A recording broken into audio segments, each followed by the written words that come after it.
is it, and how valuable is it to be able to send archers down to get a game in just down the highway in Abbotsford last night? Yeah, no, it's good. You had a good effort. I heard down there. Yeah, you got to play. So I think it was a good. That's having your minor league team.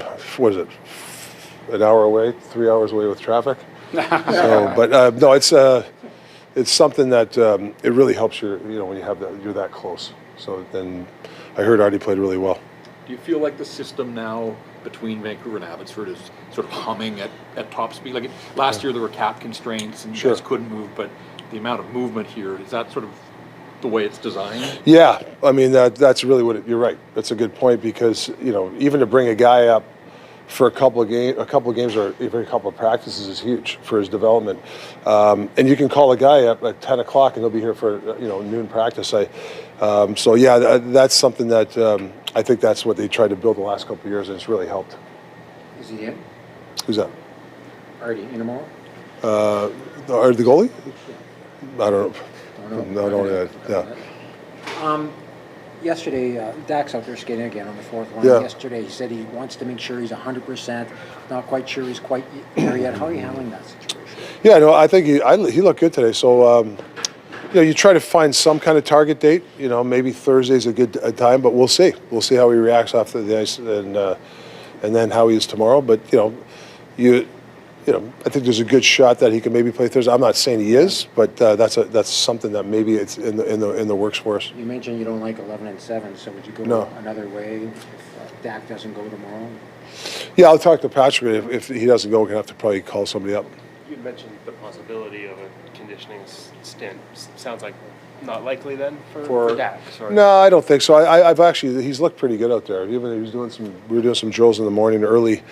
His hands look pretty good around the net. I think I'd rather him play, whether I get him in 10, 12 minutes, than go down to Abbey. I think that's what I think we're going to do.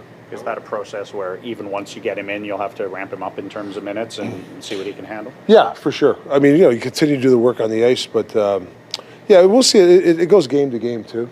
Dak plays penalty kill. Might probably get some. I don't know if I'll get him on the power play second unit. He plays a lot of different roles, so but I want to manage his minutes. But are you saying he's not going to play tomorrow night? No, I don't think he'll play tomorrow night. So, as a coach, I know you deal with the unexpected all the time, Yeah. but how surprised were you after those last couple of games in California to see how, especially the third period, but even the start, do you get surprised at times that things change so much between games?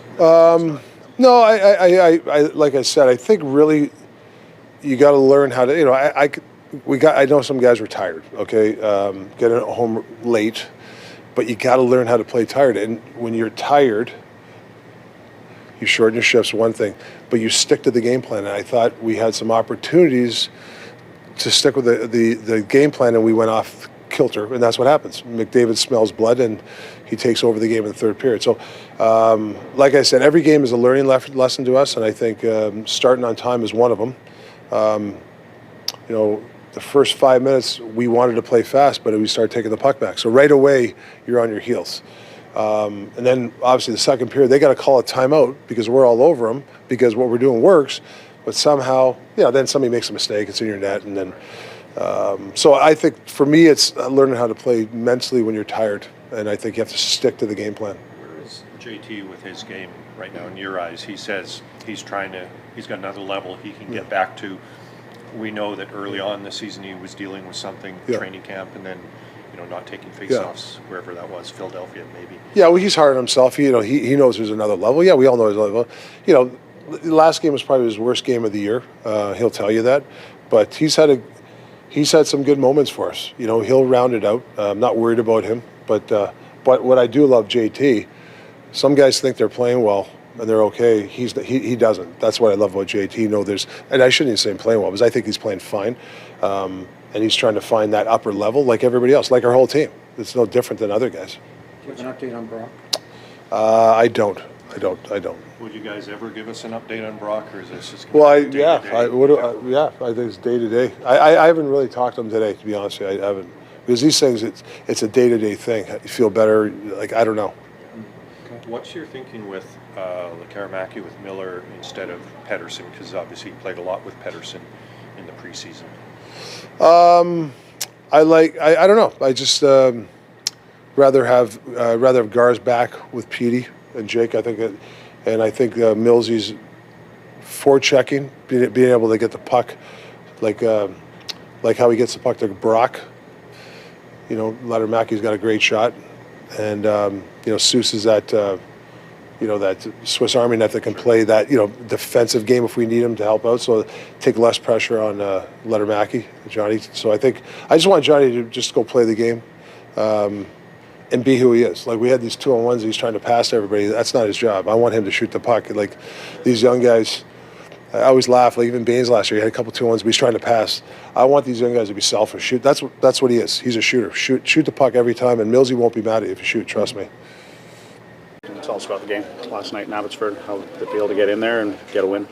It was great to get some game action. I mean, it's great to win, especially at that moment. And haven't played in a while, so boost the confidence. It was nice to see a couple guys, played with them like 2-3 years. So yeah. What's that like? I mean, to be here on Saturday and get into an NHL game and then up to Abbotsford and turn around and play the next day? It was fine. It's like things change fast here. Just have to be ready and take your opportunity. I know you'd rather be playing in the NHL than the AHL, but does it make sense? Do you understand sort of the reasoning when Abbotsford's just an hour down the highway to get you out there to get game action? I haven't played for a while, right? So just give a confidence, get a win, which is like a big boost, right? And just getting prepared for the next one. How important are those game reps to get in there after the stuff you worked on with Marco here? It's important. Game is chaotic, so it's you want to have it's more a battle because technique is one thing, but there's unexpected rebounds, unexpected turnovers, and then it's makes your awareness better and you just are sharper. When you don't see the NHL net for a long time, how much of a mental battle is that to stay focused? You just grind it through. You practice every single day, do your best, and just wait for your chance.